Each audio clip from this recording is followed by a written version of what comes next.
didn't go live yet. Oh, jeez.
Welcome back, everyone, to another edition of Hurricanes Unfiltered Live, powered by Come On Now, the podcast. I am your host, Rudy Rodriguez Showma. Welcome aboard this evening, ladies and gentlemen. So glad to have you back with me here on this. I think this is the sixth episode that I'm doing now live for Hurricanes Unfiltered. Appreciate everyone jumping on board. If you're in the room, please do drop a comment. I can acknowledge you. Welcome aboard, Rob Dukes. If you have, hit the like button as well. Appreciate that definitely. We'll be here for probably about 90 minutes or so. Before we jump on in, let me give a shout out to our sponsor of the show, Natalie Lopez, attorney at law. When life hits hard, the law firm of Natalie Lopez hits back harder. A South Florida criminal defense law firm built on strategy and results. Call 954 888 8833 and follow her on Instagram at nat dot guilty. That's at nat dot guilty on Instagram. Prepare to conquer your case. Appreciate everyone jumping on board. Welcome aboard, him, that girl, Joy. Appreciate you jumping on. Again, if you are in the room, please do leave a comment. If you're new to the channel, please, if you enjoy it, definitely subscribe. I appreciate y'all all in advance. Like I said, we'll be here for about 90 minutes. The main channel is Come On Now, the podcast.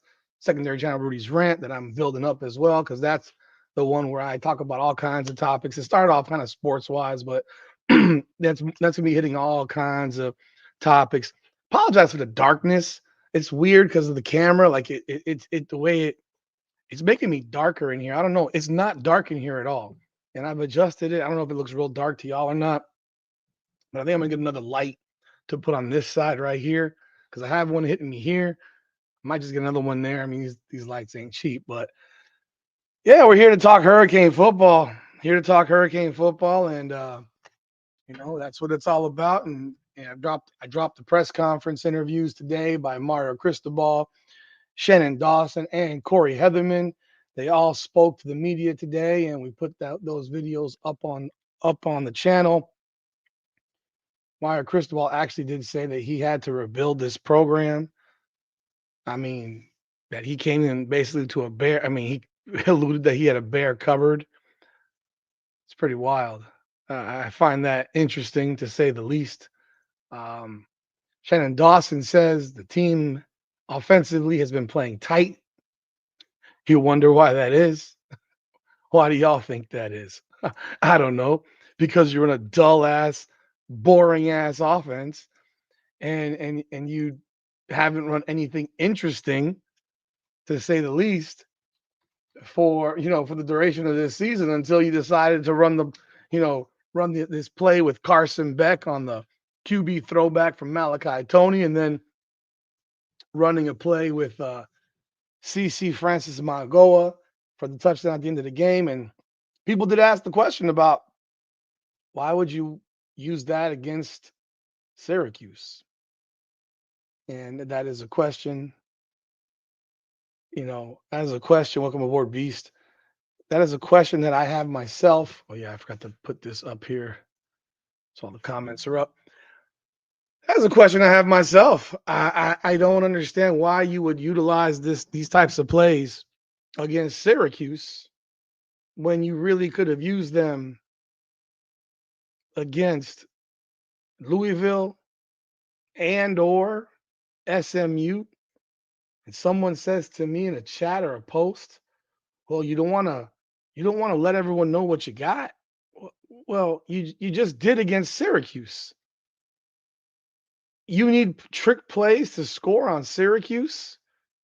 Like, yeah, it's fun, it's cool, it's cute, but you shouldn't need to do that to score on Syracuse. It's one of those things where I sit here I've gone back and forth on this for the last few days because if you look at Miami's offense in this game, it was a 41-yard screen pass to Dalen Upshaw that set up the pass for Carson Beck for the touchdown. It was a 61-yard seam route to Keelan Marion, a perfect throw by Carson Beck, by the way. If you're going to take a dump on him when he doesn't do something right, in your opinion, you need to give him credit when he makes a great throw. And that was a great, great throw. Now, and then you run that play to Magoa. You scored on a pick six. You only kicked the field goal after you forced the fumble because you didn't want to attack them and hit for the jugular right there. And so you have all these different things happening. And when you look at how this team really, I mean, they had one drive where they scored the normal way, where they drove the ball and then they scored the normal way. Gerard Pringle, I think it was a 22-yard touchdown run. And so, yeah, 10 points come from the defense, the 3 and the 7, 14 on trick plays, 7 more. What was the other one? I don't remember. What they had one more touchdown. I mean, they had to go through hell to score on Syracuse. They had to pull it out the bag to score on Syracuse. That is a play I'm using when there's a game going on. I don't know if y'all saw it a few weeks back, but Alabama ran something similar, to their tackle, their left tackle, and he ran everybody over. But that was in a close game. It wasn't done when you're up 31-3, like, oh, let's have some fun. Use that play when you're in a game in which, oh shit, they ran that. Wow. You know, a play that they've practiced for 3 years. Some people may disagree with me. I don't know why they ran that play then. I don't know why you can't score on Syracuse, who sucks. If I have to listen to another speech about someone's defense being good, I think I'm gonna vomit. I think I'm really gonna vomit. We have now played a terrible SMU pass defense. We just played a terrible Syracuse defense, for which once again their coverages dictated our offense, according to Shannon Dawson today. He literally said it. If you haven't seen it, go check out the press conference. And then now I'm hearing again about how North Carolina State has a good defense. No, North Carolina State does not have a good defense. Once again, NC State does not have a good defense. NC State has a good offense, but they don't have a good defense. I don't want to hear any nonsense about how they have a good defense. They do not have a good defense. Their defense sucks. Their defense is not a good defense. And I have to listen. Every time I have to listen to this stuff, it makes me gag. It literally makes me gag. I don't know how y'all feel about it, but and I'm not sitting here saying you say that the other team's defense stinks, but you don't have to keep gassing them up and making them sound like they're something special. I mean, NC State gives them 31 points a game. They give them 31 points a game. That's bottom 30 in the country. They get scored on with ease, yardage wise. Where are they here? They're like 115th, 425 yards a game. You know who's worse? Syracuse, 431. I'm sorry, 430. And we couldn't score. We couldn't move the ball on them consistently. It makes no sense. Welcome aboard, Epinephrine, Troy, Patrick. They gave up 36 points to Georgia Tech. Haynes King had over 500 yards of offense. Did you know that?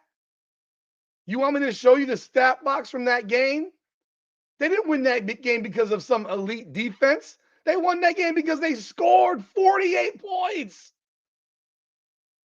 I'm going to show you the stat box if you don't believe me. They won 48-36. Haynes King, I shit you not. The dude threw for 400 plus yards. 400 plus yards. Come on, dude. I don't want to hear that this is some elite level freaking defense. No, it is not. It is not. Here you go. 48-36. Haynes King. I'm going to zoom this bad boy. 400 and let's just go right to the box. Let's go to the box score. Haynes King, 25 of 35 for 408 yards, 2 touchdowns and a pick. 20 carries for 103 yards and 2 touchdowns. He accounted for 511 yards of offense by himself. He's the whole team. CJ Bailey had a great game, 340, 2 touchdowns. Jaden Scott rushes for almost 200 yards. Numbers are numbers. Numbers are the numbers, man. Team stats. 30 first downs by Georgia Tech. 559 yards. And you're going to tell me that they got a good defense? No, they don't. Their defense stinks. And they were pretty clean except for one turnover, the one pick. And I didn't see the game, by the way. This was a shootout. This was a shootout. Let's look at the score. 7-0 NC State. 7-7, 14-7, 14-10, 17-14 Georgia Tech, 21-17, 24-17, 24-20, 31-20, 31-23, 38-23, 38-30, 41-30, 48-30, 46, 48-30. I mean, they had 500 plus. I mean, come on. Come on. And we're going to have some unreal, ridiculous excuse for why magically the Hurricanes don't get 400 yards of offense in this game somehow. Is that what we're going to do? We're going to make an excuse for why we don't have 400 yards of offense, why Carson Beck can't throw for 300 against this defense? And tell me again why he couldn't throw for 300 against Syracuse? Because you don't call plays downfield ever. You have a reason for everything. You punted your first 4 possessions against Syracuse. You punted your first 4 possessions against that trash-ass team. David, you got me, bro. You got me on this one. You've got me. We will somehow make this damn defense look like it's the 85 Bears. I mean, for real, beast. So yeah, I'm giving you data. There's data. Don't 559 yards of offense. They can score though. They can score, and we better not start off punting the ball 4 times. I've listened to now 3 separate people say, if it wasn't for this, then this could have been this. But it wasn't. And if I had titties, I'd be a woman. Like, what does this mean? I've heard Carson Beck say it. I've heard Shannon Dawson say it. I've heard Mario Cristobal say it.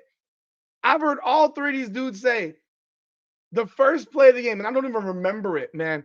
The first play, they had a pass to Malachi Tony, and they said, if the guy doesn't tip the ball, it's going for an 80-yard touchdown. Do y'all remember this? I don't know. Maybe you do. I don't remember this. I don't remember this. I don't remember it. I don't remember it. Maybe y'all remember it, but I've heard that 3 times now. JoJo Trader dropped the pass that would have been an easy first down. That hurt. But we had Gerard Pringle sitting on the bench until the second half. Once Gerard Pringle entered the game, the entire offense seemingly changed in the third quarter. You want to blame Carson Beck, beast? I mean, fine. The dude was 18 to 24. He's doing what they're allowing him to do. He's running the plays that they're being called. He's not going to audible out of them. He's not going to Cam Ward it and do his own thing. You know, he had a solid game. I mean, not a great game. A solid game. He didn't make any mistakes. 18 to 24, 247. 1 touchdown. He should have been 2, but that was the throwback to Maigoa. He didn't play. I mean, statistically, that was actually one of his not a bad game from QB. Quarterback rating was his 4th best quarterback rating of the season. And yet when you call that seam route or you call that crossing route, both of them that went to Keelan Marion, they both hit big. But yet we would rather run the damn Dalen Upshaw play 1,000 times. Shannon Dawson said again, we ran that exact same play versus SMU. Didn't work. Well, it worked this time. Great. I'm happy it worked. He said Dalen Upshaw hit the hole hard. He said they gave a lot of credit to Jake. The Brockermeyer says he obliterated his block. He destroyed the guy on his block. Good. But again, if I have to rely on a wide receiver screen to go for 40 yards, what am I doing? Like, what are we not going to let a quarterback play quarterback ever? Is this going to be the offense for the duration of the season? That we're going to just run swing passes and shit and say, oh, well, they're playing back, so we're not going to ever attack them downfield. Now, maybe we have a change. I said it on Saturday. Gerard Pringle should start. I don't give a shit. Gerard Pringle should be starting. I don't want to see Jordan Lyle. I don't want to see Marty Brown. Gerard Pringle's starting. By the way, I've heard that Mark Fletcher's out for the season. They're not going to announce that, but I've heard he's out for the season. Take that for what it's worth. I've heard from a couple people that Mark Fletcher's probably out for the season because they're not announcing what his injury actually is. In typical Miami fashion. Typical fashion. But a couple people that I've talked to who he's out for the year. More than likely. That is possibly something more than something more. Like if JoJo Trader doesn't drop that ball on that crosser, that play might go for 30, 40 yards. I don't know. He was on the move. Like, he dropped the ball. Maybe that's why he ain't playing. Maybe that's why he hasn't played. Maybe they see him drop 3 passes a day in practice. I don't know. This dude's dropped passes. He's dropped passes. And I don't want to hear excuses about he has to get in the rhythm. What? Get in the rhythm. Catch the freaking ball. Catch the ball. It's your job. Literally your job. You get paid. Catch the ball. We got to stop talking about guys like they're not pros. Like these guys are pros. They get paid to play. You get paid to play. If you're getting paid to play, catch the goddamn ball. It ain't complicated. Because if that's an NFL player, you're losing your shit. Here, it's funny. It's funny the amount of leeway that I've heard get going JoJo Trader's way. And I'm not here to take a dump on him, but it's funny the amount of leeway he's being given to drop passes. It ain't being given the same way to other people. It ain't being given the same way to other people. Because my God, the amount of hate that Carson Beck gets, this guy's probably going to throw for 3,500 yards, probably 20, 23 to 25 touchdowns. And if he doesn't throw any more picks, let me ask you a question. If he doesn't throw another pick this season, did he have a good year? If he finishes with 3,500 yards passing, 24 touchdowns and 9 picks, is that a good season or is that a shit season? I don't know. In the way that they run this offense and call these plays, I think that's pretty goddamn good. I mean, he ain't perfect. I don't expect him to be. No one on this team is perfect. Far from it. Starting with the head coach, next to the offensive coordinator. Definitely, those guys are sure as hell not perfect. You know, I did see a little bit more energy from Mario Cristobal in the last press conference on Saturday night. He did seem to have a little more zest. I mean, not zest, but umph to him. Seemed like a little bit more to him there. But Gerard Pringle needs to start. Remember when we were told that they can't run the ball to the outside out of shotgun? Isn't that what Shannon Dawson told the whole media as he was condescending and shit to them and trying to insult their intelligence? Gerard Pringle sure as hell ran the ball to the outside and did a damn good job of it. And when the ball was called to the inside and there was a hole, he exploded through the hole. Yeah, Duke, I used the wrong word. I'm not calling the guy gay. I mean, like some aggression. You know, the Pringle needs to start. Period. If Pringle's not starting on Saturday, I'm gonna be pissed. Pringle needs to start. You start Pringle, the defense has to adjust.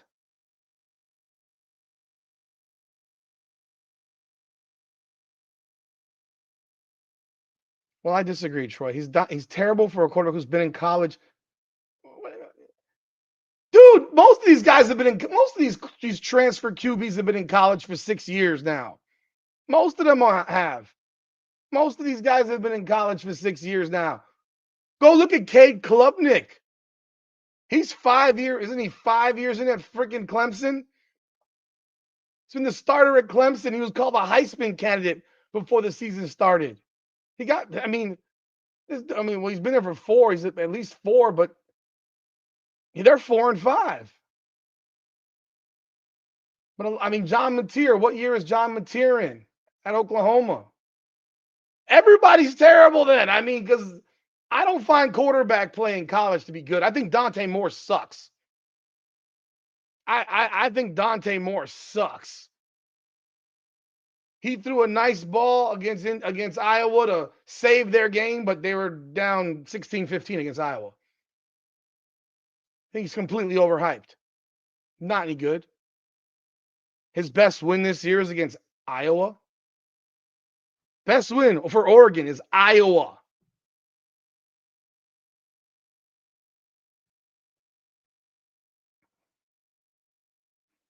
I mean, Garrett Nussmeier. Oh my God, he was the Heisman leader coming into this season. That guy was the Heisman leader coming into this season. That guy's terrible. Would you rather have him or Carson Beck? I'm curious. I'm curious. I don't find quarterback play in college to be all that great. I think systems and play calling have a great deal to do with success of quarterbacks in college. Do I think that Carson Beck does still have some arm issues? Yeah, I think he probably still has some arm issues. But I mean, there you go, Duke. Yeah, right there. I mean, Michael Penix was 24 years old. Cam Ward was 24 years old. Didn't Cam Ward play 6 years of college football? He played at least 5. I'm pretty sure he played 6. He played 2 years at Washington State, 1 year at Miami. Didn't he also play at freaking he played at Incarnate Word or whatever the hell it was for a couple seasons? He played at least 5. And going into his 1 year at Miami, no one really knew nothing about the dude. Jaden Daniels had to went to Arizona State if I remember correctly. He played 5 years of college football. The year before his last year at LSU, he had thrown for 17 touchdowns at LSU, no less. Open it up.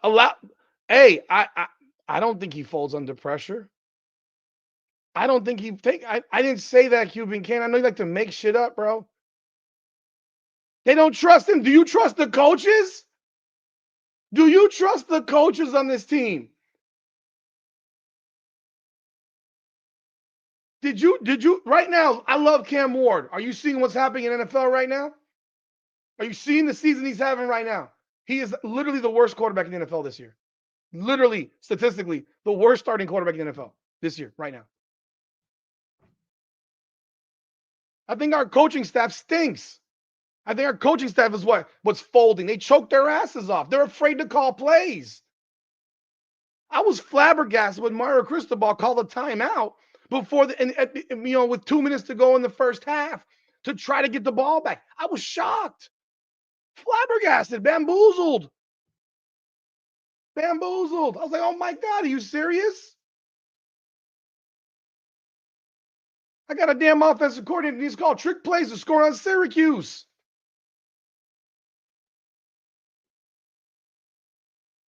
Thank you, David. I think Emory Williams will never play it down another meaningful down at Miami unless somebody gets hurt. Unless someone gets hurt, I don't think he'll play another meaningful down. I think he'll be in the transfer portal himself at the end of this season because he'll want to play somewhere. Welcome aboard, Jake.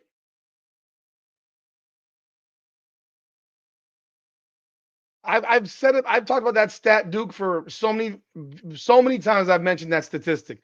He had the most drop passes from any wide receiver group in the country last year, and people use that against him and say he stinks because of it. Like, give me a break.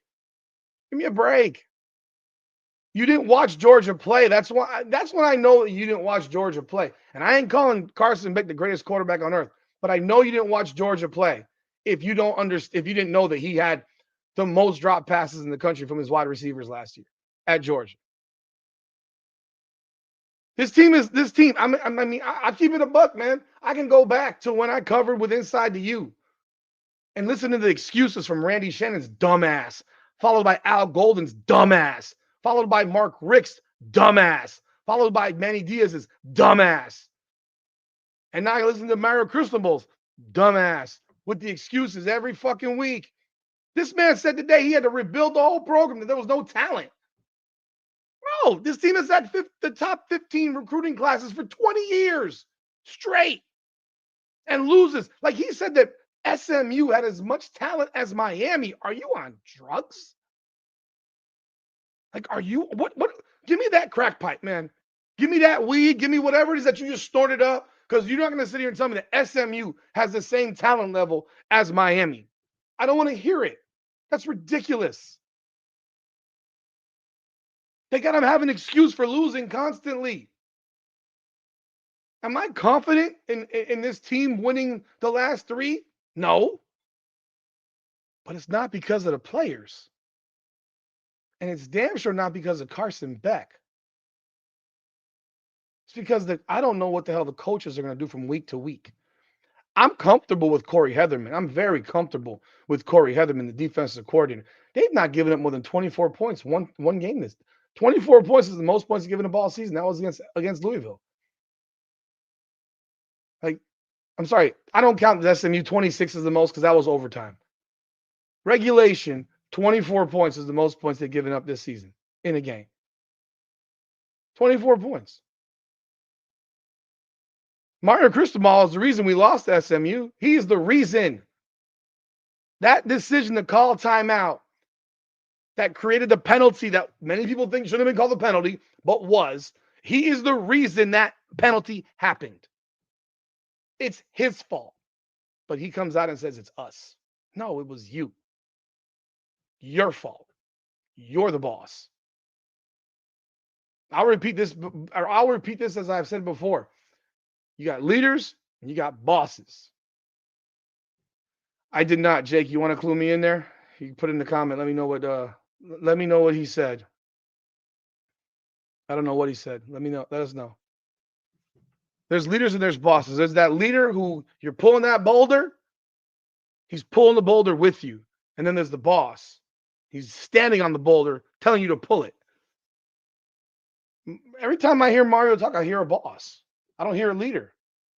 I hear someone who's telling people to. I've heard from many people that coaches on that team, our staff, are petrified of him, that former coaches don't like him, that current coaches don't like him. I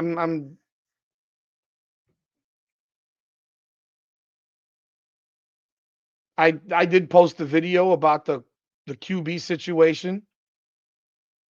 I did post that video about what are we going to do at quarterback next year, because I mean we do have to look at it. It's going to come up sooner as heck. It'll be coming up really quickly. Are you going back to the portal for another quarterback? Or are you going to go and start developing your guys at quarterback? And there's a split thought process on that.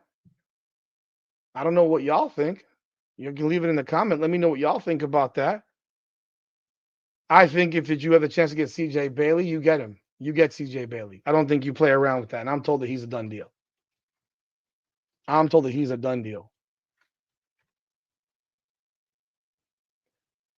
I mean, it isn't an ACC game. He should care, because if he doesn't care, then his team is probably going to lose. But that's a stupid thing to say.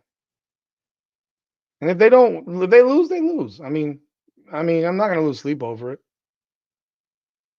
Just think we're at a point now where, you hear what you hear. I mean, if I'm Bailey, well, he's from here, so you don't. He wanted to come here. He wanted to come here. So I can't speak for what the kid feels. I don't see why he wouldn't want to come here. He'll be the starter. And he'll have way more talent around him. Look what he's doing at North Carolina State with the talent that he has around him right there. He's killing it. I mean, they're only 5-4, but this dude's having a monster season. He's having an absolutely monster season. So when you look at it from that perspective, I mean, this kid is balling.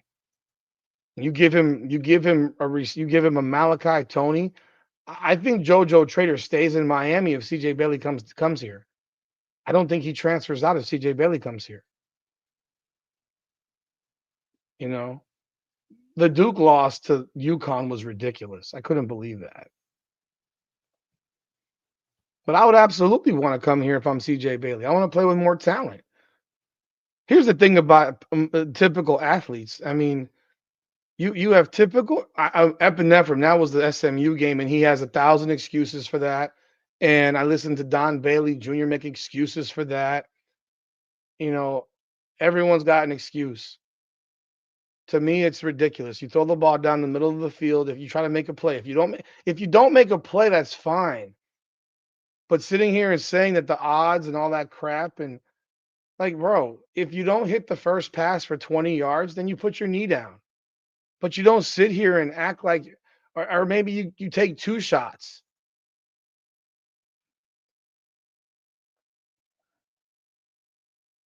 Well, he's a part of it, but I mean, there was the offensive line committed 9 penalties. They're a part of it too. The real reason for it was Mario Cristobal. It's interesting how Mike McDaniel gets all the blame for the Dolphins, but Mario Cristobal doesn't get all the blame for the Hurricanes. It's interesting. It's interesting, to say the least. But I'm sitting here and I'll tell you that, yeah, you take a shot, man. You take one or two shots down the middle of the field. If you don't get it, then you end the game. You put your knee, you go to overtime. What is the SEC ACC best win against the Power Four out of well yeah, obviously FSU's win over Bama is the best win probably based on what we're seeing now, and Miami over Notre Dame is the second best win. By the way, I want to hit on Notre Dame for a second, and I'm obviously not a Notre Dame fan, but I think that the commentary on Notre Dame's schedule is ridiculous. I think someone made a comment. There was a coach that made a comment. The Texas Tech coach made a comment about not playing in a conference, as if Notre Dame isn't playing a fucking heavy schedule.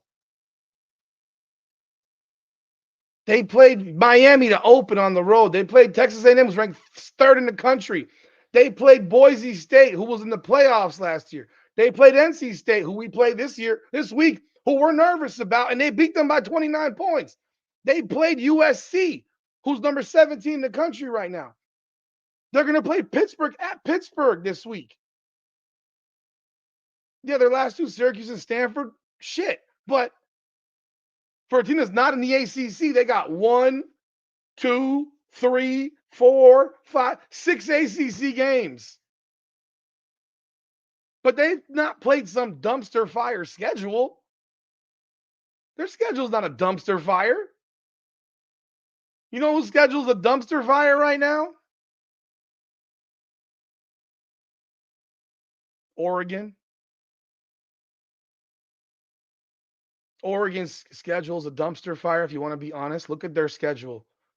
Their best win is against Iowa. People made a big deal about that Penn State game. Penn State ain't won a game since.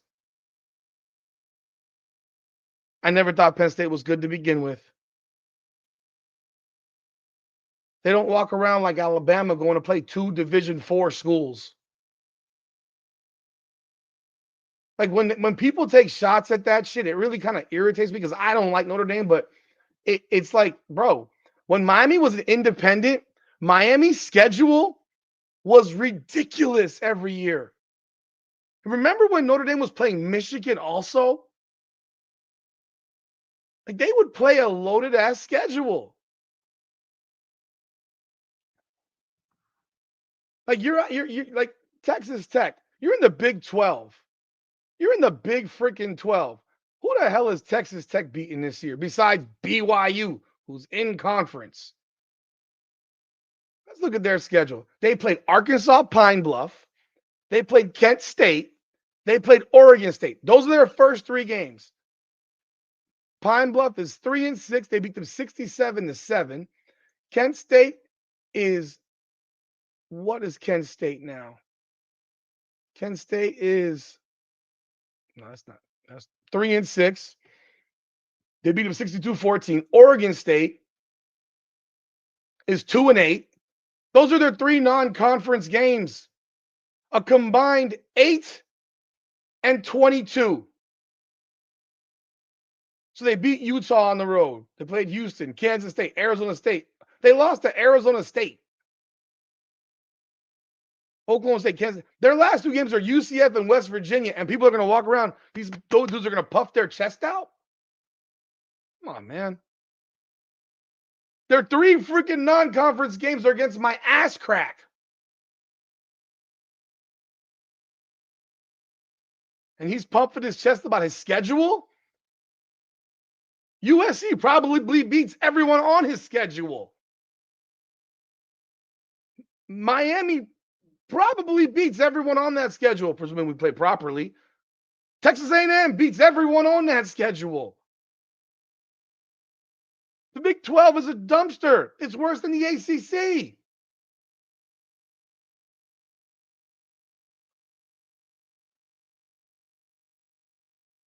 Like him saying that crap, Lord have mercy. That was ridiculous.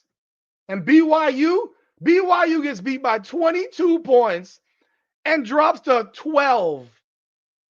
I hope to. Texas Tech has the most expensive roster I read yesterday or today. They have the most expensive roster. Yeah, Duke, SEC guys play their cupcakes in week 11. They play them in week 11. BYU schedule. Portland State, East Carolina. They played Stanford. They beat them 27-3. You want to compare scoreboard watch? We beat them 42-7. They beat Colorado. Struggled with Colorado, who sucks. 24-20 when I watched that game.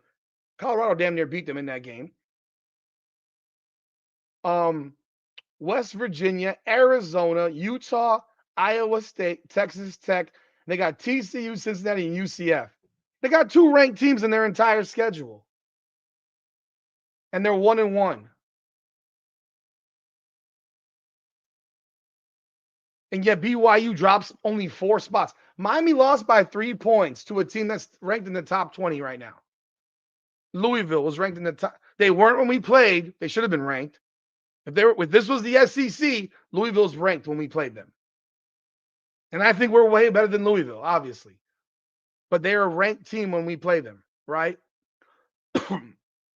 They're a ranked team now. So we lose by 3. They got beat by 22. We dropped 8 spots. They dropped 4. We lose by 6 in overtime to SMU. We dropped 8 more spots. Again, they dropped 4. It's just ridiculous. No, Cal makes no sense. Cal's weird, man. But they're a microcosm of the ACC. I mean, you look at, hell, Alabama. Their schedule, they played Louisiana Monroe, and they got Eastern Illinois in 2 weeks.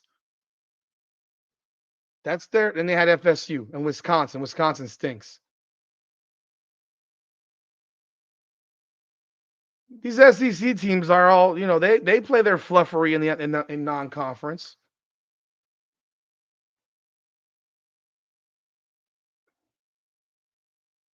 All that said, I mean, I did my video on the ranking. People say, oh, we don't deserve it. It's not about deserving it. It ain't about deserving it. I don't care about deserving. I care about what the reality is. Deserving something, you don't deserve anything. You earn shit.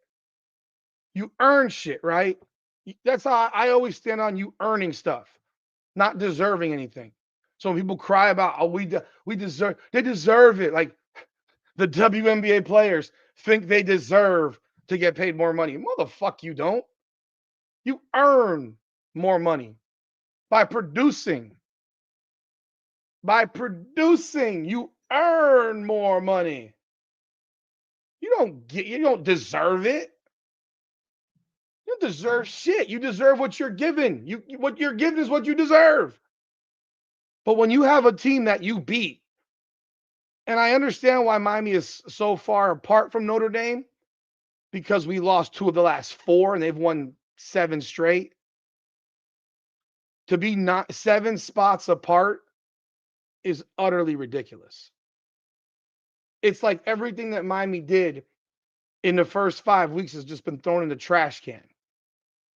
And that's the thing that bothers me about the poll, for which I told y'all the AP poll matters, and they literally matched that shit up almost identically. They almost matched that shit up identically. By the way, if you haven't done so yet, please hit the like button on the video. I appreciate y'all being here tonight, and subscribe to the channel. Again, they matched that poll up almost identically because these people in the committee are a bunch of fucking idiots that don't know what they're doing. They stat box. They stat box watch. I mean, that's what they do. They don't watch these games. Like, ask yourself how many times, every time I hear about how great the SEC is, I ask people, how many SEC games have you actually seen? So they're great because they play each other. Well, you ranked the whole damn conference in the top 25 to start the season. They didn't have to play anybody, and you gave them a fucking boot. You gave them a fucking You gave them a ladder up on everybody else. They had 10 ranked teams to start the year in the top 25. Florida was one of them. South Carolina was one of them. But Louisville wasn't in the conversation. Virginia wasn't in the conversation. Were they? I don't remember.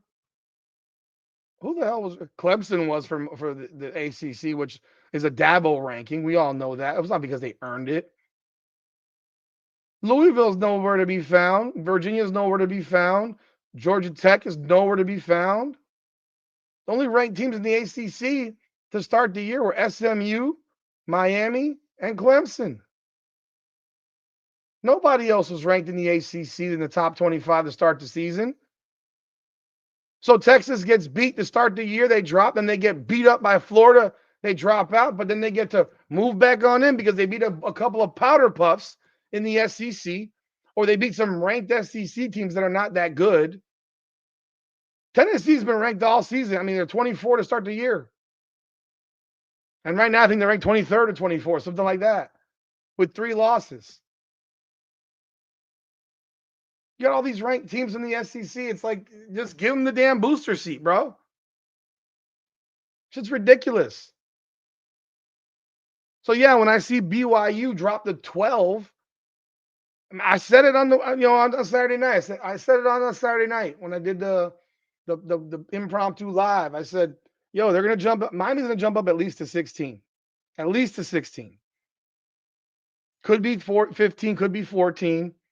We'll find out tomorrow in the CFP.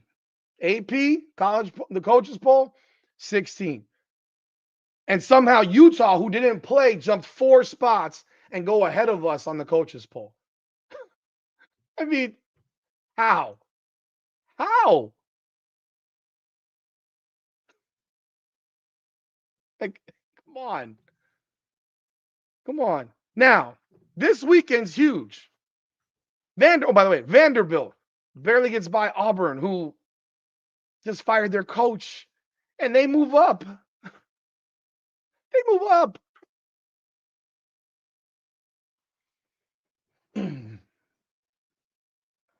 This weekend's big. This is a big weekend. Everything is irrelevant if Miami doesn't win. Miami has to win. Miami has to win. It's that simple. We all know this. This isn't any secret. We all know Miami has to win. It's very simple. At the same time, at the very least, we need Texas and Oklahoma to lose to Alabama, to Georgia and Alabama. If Alabama and Georgia lose to Texas and Oklahoma, I'll put it down here right now. Playoffs are over. Doesn't matter what we do. It doesn't matter what we do. If Texas and Oklahoma beat Alabama and Georgia this weekend, nothing else will matter. Because Alabama and Georgia will not get dropped out of the top 15 or top 13 or top 14. Miami will not jump those 2 teams. We know this already, despite the fact that Miami has a win over Florida State and Alabama lost to Florida State. We all know this. And Georgia barely got by Florida, and we beat Florida by 19. We all know this because they will drop Alabama to probably 10, 9 or 10. Georgia to 9 to 10 or 11. And Texas and Oklahoma will jump up to 6, 5 or 6. And that would be fucking catastrophic. That would be the most devastating result of this weekend. Now, if they both win like I expect them to do, they are favored in both their games. Both their games are at home. They should win. They're the better team in both situations. If they get the job done, then that means Texas and OU are done. They're 3-loss teams. They're going to drop below 15. Miami will move up. Notre Dame, Pittsburgh. I'd like Pittsburgh to win this game. It's helpful for the Hurricanes. But I don't think it's devastating for Miami if they don't. But it's helpful. Now, Pittsburgh has to split. They got to beat Notre Dame or Georgia Tech. I think they got to beat one of them. I prefer them to win them both. If they win them both, that last game up at Pitt, if we're 9-2, is a mega game. And if we win, we're in the playoffs. We are in the playoffs. It'll be a fourth ranked win. You'll go in having won 4 straight games. And I would be flabbergasted, shocked if Miami didn't somehow get in there as a 10 or 11 seed. I'd be shocked. Maybe even a 9. There's other teams that could also lose. Texas A&M could lose. There's games that they can lose on their schedule, whether it's Texas, whether it's potentially in an SEC championship game. There are games that they can lose. Indiana or Ohio State are going to be in the playoffs. They're in the playoffs. You can mark it down. I mean, they're in because they're going to play each other for the Big Ten championship more than likely, unless Ohio State somehow loses to Michigan in Ann Arbor, which is possible. Ohio State's good. I don't think there's a great college football team there. I don't think there's one great college football team. Ohio State's good. Are they beatable? Absolutely. Every one of these teams is beatable. Every single one. They all have their warts. Texas Tech could end up losing in the Big 12 championship game. What happens to them if that happens? Don't even know who the heck they'll be playing because BYU could lose to Cincinnati. Because they play Cincinnati, I believe, is next in 2 weeks. They could lose to TCU. I have no idea. These teams are all losing left and right. So, but I do believe, and I feel very confident in that opinion, that if Miami wins out and Pittsburgh's 9-2, that Miami beats them. If Miami beats them, Miami's in the playoffs. But if Pittsburgh loses and is 7-4, you just got to win. And it is going to be tough. Pittsburgh's going to be tough at home. It's going to be cold.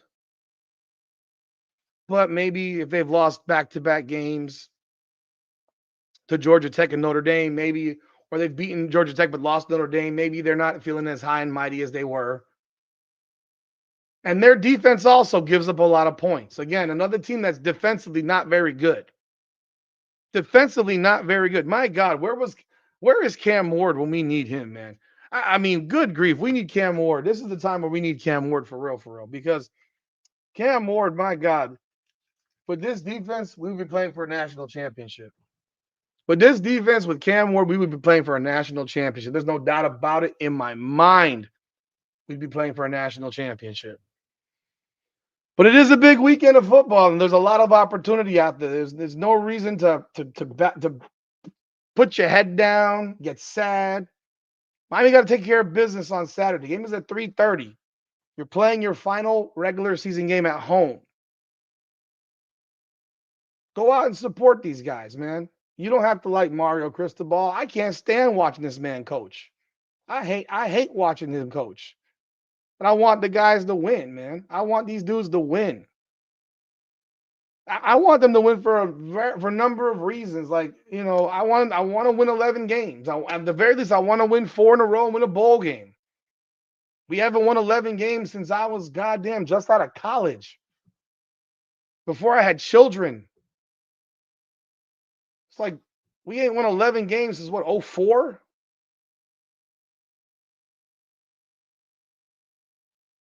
Cam Ward, oh, for sure. Cam Ward would have been the Heisman this year with this defense. Jesus Christ. I know you want to troll Cuban Kane, and I get it. You want to do the trolling thing. I never said that, but hey, I guarantee you, there's a lot of teams that are in front of us that would take Carson Beck over their quarterback that they got right now. There's a lot of them that would. There's a lot that would happily take him, but they're also coached by better coaches. What do you think Lane Kiffin would have with this team right now? What do you think Lane Kiffin would have with this team right now? Who? You tell me Notre Dame wouldn't take Carson Beck over CJ Carr? You're telling me BYU wouldn't take Carson Beck over a freshman quarterback? You're telling me that Come on, man. Carson Beck left Georgia. They didn't throw him out. He would have been their starter this year if he had not left. He'd be their starter. He would be their starter. No one knew Fernando Mendoza would do this. He was 6-6 at Cal last year. He was 6-6 at Cal. He was a mediocre freaking quarterback. You handed him to a coach who has utilized his ability and made him look like a Heisman Trophy winner, despite the fact that they damn near lost to a 3-6 Penn State last weekend.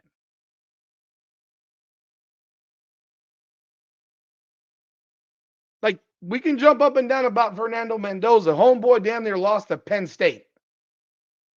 Needed a toe tap, needed a ridiculous catch. Heck, if you want to know why they were losing, he was the reason they were losing. He was the reason they were losing that game. I think there's a culture problem. I think there's an issue with coaches. I think there's a dislike issue within that locker room. I think there's coaches that don't care for each other. There's issues with coaching where they're not on the same page. I think Shannon Dawson will be gone at the end of this year, no matter what. No matter what.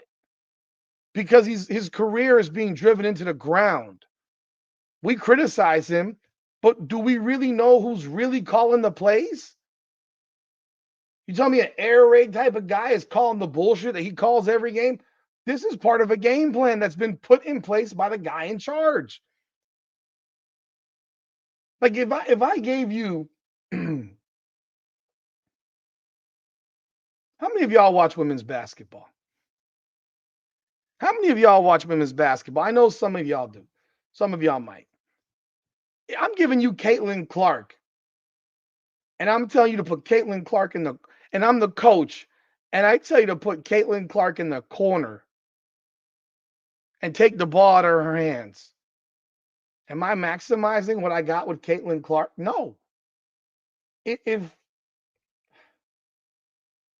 I go bring Aaron Judge to the plate in baseball, if I bring Aaron Judge to the plate in baseball, do I tell Aaron Judge to drop a bunt down? Fuck no. Like, we have made a team that has weapons, and we throw two tight ends on the field at the same time. We throw two tight ends on the field at the same damn time. Like, do you find yourself seeing that and saying, what in the hell? So we got two guys that are almost guaranteed to not get the ball because either they can't catch, they can't run a route properly, they can't block. So we got two guys out there who are not weapons, right? How about, so now I've limited myself to 3 wide receivers and a running back.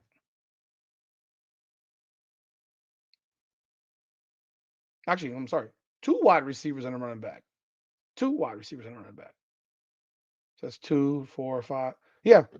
So now I got 2 tight ends out there, but I got 2 wide receivers and a running back. You want to know why Miami can't move the ball? When I got 2 tight ends out there, but I'm sorry. I don't care how bad someone might be as a wide receiver. Why am I lining up Elijah Lofton outside? Why am I ever lining up Alex Bauman outside? Fuck are we doing? Why in the world are we doing that? Why in the world would we do that? Can you imagine Cam Ward last year playing these secondaries this year that we've just played and you telling him don't throw the ball down the field? We're not going to call plays to throw the ball down the field. People, have you not seen the throws that Carson Beck has made down the field in games this year? He has made some perfect passes down the field. The touchdown to Malachi Tony against Florida State in the flea flicker, I mean, as perfect as it gets. The first pass to Malachi Tony in that game, that ball went through Malachi Tony's hands. It was perfectly thrown ball. He's thrown perfect deep balls a number of times this year. So because they're playing deep, we don't throw the ball. We don't even run routes that are deep. We don't even run routes that create space. So let's say I throw this, I throw the guy on the edge out here. I throw the guy on the edge out here, or I take the slot guy and I have him going out and up. And I bring the outside receiver and I give him, and I do a crosser with him. I've now stretched these motherfuckers way outside, way out, and I got the middle of the field wide open.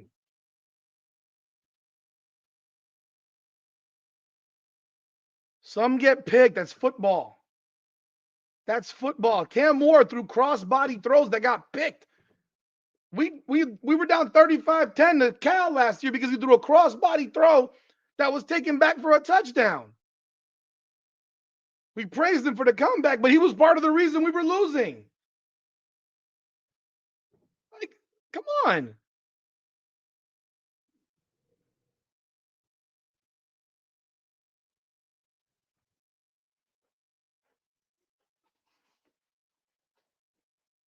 Lenoris Sellers is a quarterback that people are talking about coming to Miami. Go look at Lenoris Sellers' numbers right now. If that guy was the quarterback at Miami right now, you guys would be jumping off of a freaking cliff. You guys would be jumping off of a cliff. You want me to read you Lenoris Sellers' stats right now at South Carolina? This motherfucker's falling off of a cliff. This dude last year threw for 25-34, 65.6%, 18 TDs, 7 interceptions. This year, he is at 61.7 completion percentage, 7 touchdown, 5 picks, and a 132 QB rating. His QBR is 58.6. It's 70th. 70th. Carson Beck's is 17th.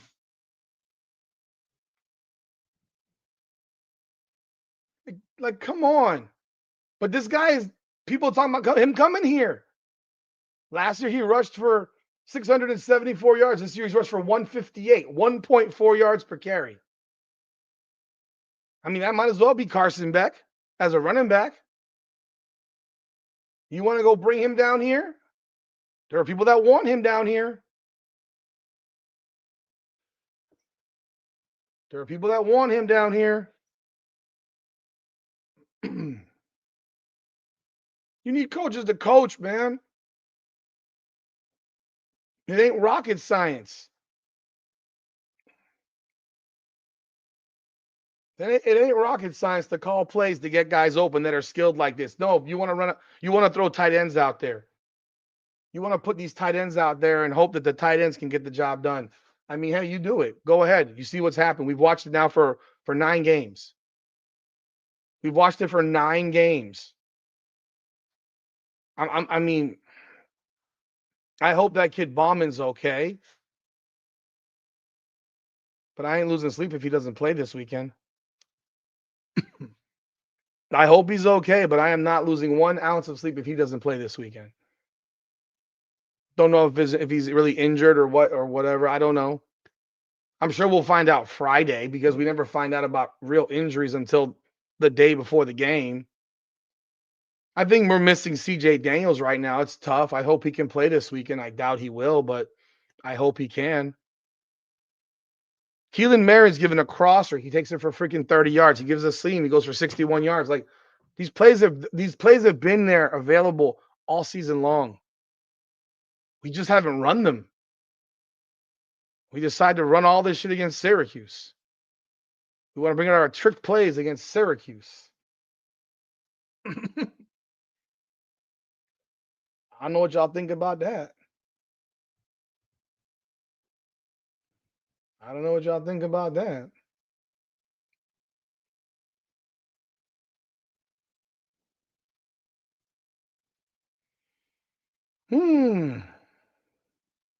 Let's see what else. I'm not going to get into the ACC dynamic right now because the odds of the Hurricanes making the ACC championship are very, very slim. You would need like 50,000 things to go the right way. I mean, they need like there's like 5 things and they need 4 of the 5 way. Probably dig into that next week, presuming that we win. because that's when it might start to matter. But that's when I'll look at it because I'm not gonna really bother with that tonight because there's still a lot of stuff that has to happen. And yeah, now I ain't going down that rabbit hole right now.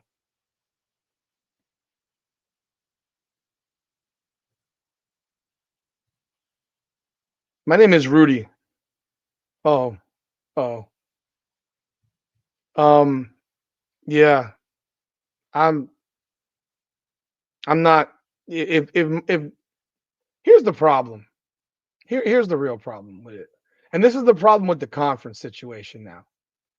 This is the conference issue that exists right now. Is you've got the conference situation right now is a big problem because of the amount of teams in these conferences.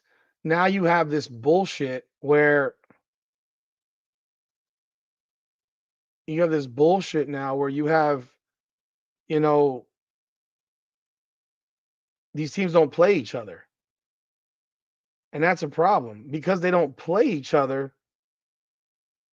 You miss out on the reality. Like you miss out on these teams like Duke playing Miami. These schedules are crazy. They should probably go back to divisions. They should go back to having divisions, in my opinion.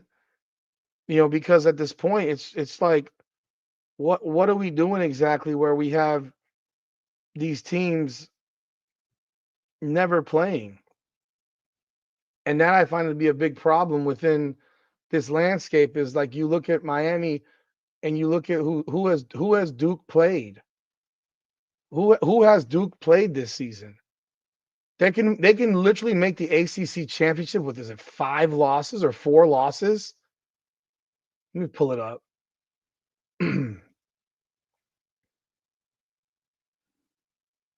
Duke schedule. They're 5-4.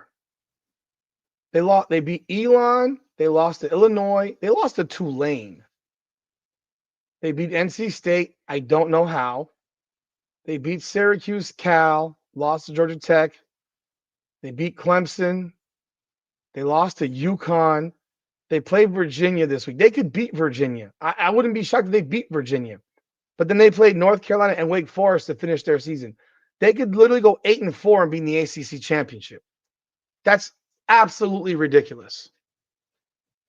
They could be 8-4 and win and go to the ACC championship because they have played one ranked team. I mean, NC State. I'm surprised NC State didn't beat them, but and look at this guy Mensa throwing for 373, 361, 313, 334, 389. Wow, look at homeboy Manny Diaz allowing this dude to chuck it all around the field. You know, he can toss that ball all around the field. It's kind of crazy when you really dig into it, because that's bananas. That's bananas, and they could actually go to the ACC championship at 8-4.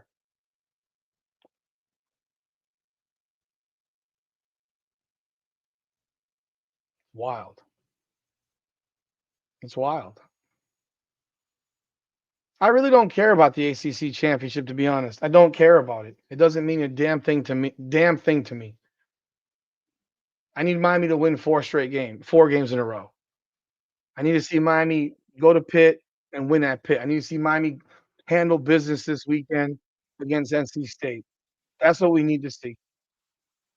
That's what we need to see. That's what I want to see, and that's going to be what will be I mean, all the other crap doesn't matter. A portal window. Oh man, portal. Portal. You mean as far as the Hurricanes, people leaving, or who they're trying to go get? Okay, the Heat game's going to overtime against Cleveland, 128, 128 overtime. Hawkins hits a 10-footer to tie it. Wow.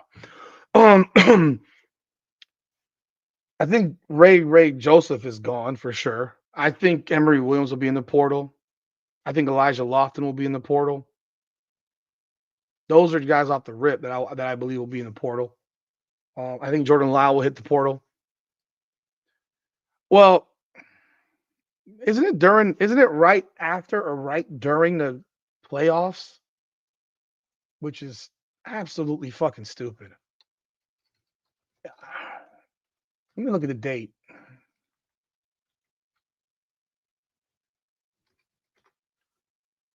The portal window is January 2nd to 16th. So it's actually going on during the playoffs. Now, I'll say this. I'm glad they got rid of the one in the spring. That's just stupid. The fact that you could have guys come to spring practice and then leave is outrageous. Outrageous. To have guys come in the spring, play spring ball, and then transfer out at the end of April or beginning of May or whatever it was, I thought was outrageous. It is I'm thankful that they changed it and and all that stuff, but I mean they're gonna if you're playing deep in the playoffs, you got double time work, man. You're gonna be working. I do feel for the teams that are playing at that point. I hope we're one of them, but it is definitely something that creates massive levels of distraction to me. I don't know what y'all think about that. I think it creates massive just distraction levels because you're supposed to be focused on a playoff game. But I'm sitting here worrying about who the fuck is my quarterback next year or who's my running back next year or who I'm bringing in. So I got to have you really got to I mean, you really got to be trusted in some you don't want your OC in DC doing that shit. You would probably, I guess, prefer having some director of recruiting doing that crap. You know, I think that you're looking more for like your non-coaches to be doing your recruiting, and then you have to wonder how good they are at. I think it should be after. I think 1 week is more than enough for a portal window, and should be right after the national championship. I think it should be right after the national championship. I just don't see the purpose of doing it during the playoffs. I mean, because it's not just during one game; it's during potentially three playoff games, or at least two playoff games, semifinals, and the championship. That could be a problem for some people. I hope we have that problem. Needless to say, you know. But I'm glad they got rid of the spring portal window because that was just downright ridiculous. That you could go to a school and then go to spring ball and then leave. That just fucking stupid. Just absolutely stupid to me. I do think Miami's gonna have a bunch of guys leaving. I think they're gonna have a bunch of guys leaving. You know, those are just the names off the top of my head. Emery Williams is gonna be out of here, I'm sure. I'm sure Jordan Lyle's gonna be out of here. I'm sure Ray Joseph will be out of here. You know, just looking at some other names here. Don't be shocked if some of these receivers leave. I mean, my biggest concern with Joshua Moore is not playing him, and he hits the portal. Just being real. Joshua Moore concerns me because I think you having that big target, that 6'4", 215, 220-pound wide receiver, you don't want him to leave. You definitely don't want him to leave. There's other guys that maybe you don't care as much about. I don't want JoJo Trader to leave, but they have created a situation where if CJ Belly ain't coming down here, I don't know. Looking at the rest of these guys, I mean, those are the big name, the bigger names to me. Um, Defensively, I mean, the defense. Looking at the guys on defense, I don't think a lot of defensive players are going to leave because we have a pretty. I don't think we're going to lose a lot of defensive players. Yeah, I don't think we lose a bunch of defensive players because we have a lot of. There's a bunch of older guys in this defense as well. I mean, you're not going to lose Frederick. You're not going to lose Poiser. You're not going to lose Bryce Fitzgerald. You're not losing those. You're not losing them. You're not losing Xavier Lucas. The secondary, you're not losing Damari Brown. The secondary should be nasty. The secondary should be absolutely nasty. Justin Scott, I mean, he's been looking good. He played a lot last game. He was everywhere last game. That guy was all over the field. He played well against Syracuse. I'd be surprised if he took off because he's playing well. I mean, we already know that Ruben Bain is going to turn pro. We know that Akeem Mesdor is going to be turning pro. So those guys are gone just because they're David Blay is a senior. I don't know if he has any eligibility left after this season or not. Wesley Basaint's a senior. Mo Toure is gone. He's a senior. So I don't know. We're gonna lose Keontae Scott, obviously. He's a senior. We're gonna lose um, Jacoby Thomas. He's a senior. So we're gonna lose guys, but I don't know that we're gonna lose a lot. I think we need linebackers. We definitely need some linebackers. That I agree with you. We need some linebackers because long are the days that we had a 6'3", 240-pound monster middle linebacker. Like there was a time where the Miami Hurricanes produced middle linebackers like you drink water. Like you can go down the list of guys that we had going back into the 80s. Those middle linebackers were crazy good. We haven't had a dominant middle linebacker since I would say Vilma. Maybe someone can think of somebody else, but I don't think that we've had a dominant linebacker since and I don't think we've had a dominant middle linebacker since Vilma. Like we may have had some decent ones, but nothing like you go back to the 80s, you go back to the George Myra, you go back to then Bernard Clark, Maurice Crump. I don't think Denzel Perriman was a dominant linebacker. I think he was a good linebacker. I wouldn't put Perriman nowhere near the Vilma level, not in college. I mean, I remember Perriman was 5'11".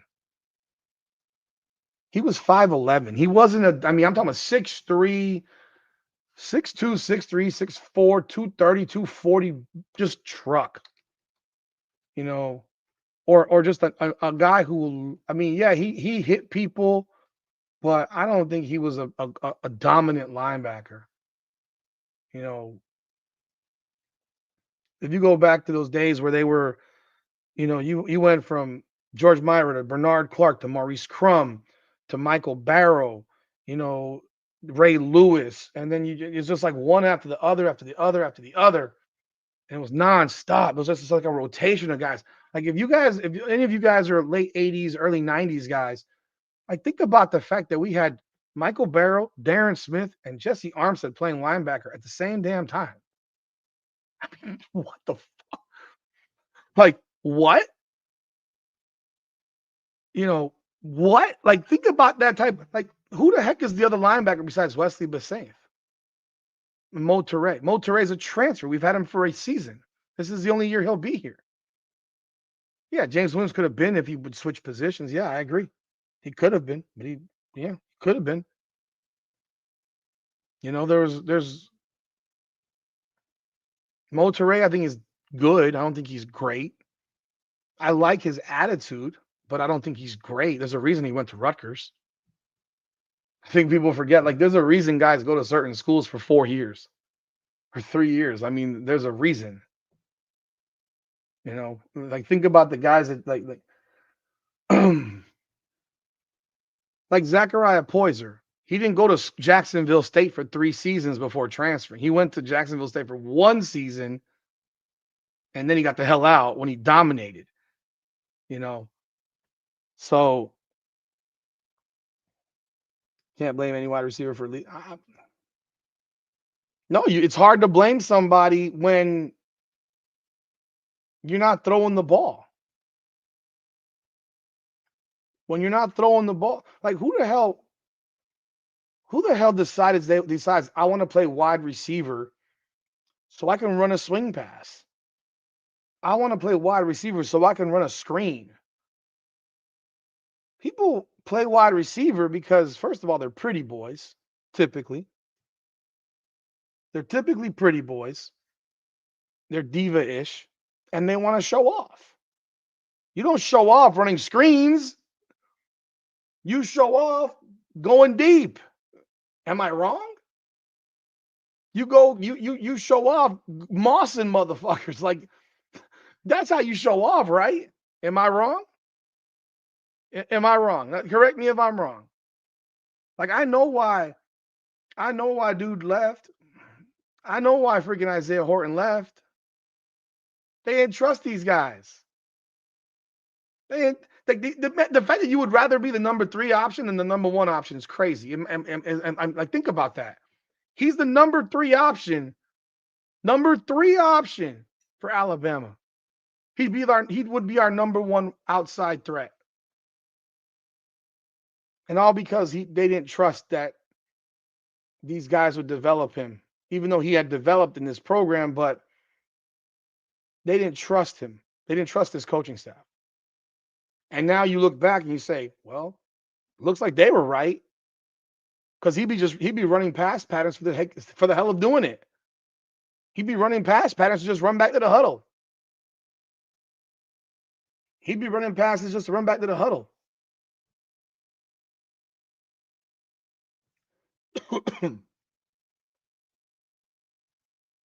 Yeah. It's wild. It is wild. Some wild stuff, man. Who's anyone here going to the game on Saturday? If you are, leave a comment. Let me know. Oh, by the way, once again, just to mention it again, you grab some merch from the merch store. Grab any Hurricane Unfiltered merch. I will send you a free lanyard. So please do appreciate y'all supporting the merch store. I'll put the link up right here.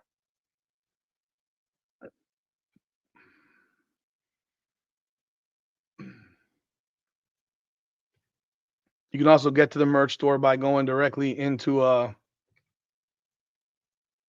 you can also go right to the merch store and go in directly into hurricanesunfiltered.com and click on the merch store. And also I do have a Discord channel. I'm not on it a lot, just being honest. But if you want to jump on board the Discord channel, we do have a group of people that do like to converse on there and have a good time. So this is the link for the Discord channel. Feel free to join. We do have a Hurricanes Unfiltered section. The more people we get, the more likely I'll jump on there and shoot the shit with y'all as well. But that's all I got for tonight, man. Not going to any more games. My heart still hurts from Louisville. Oh, I don't mean up in. I mean this weekend. Are you going to Pittsburgh?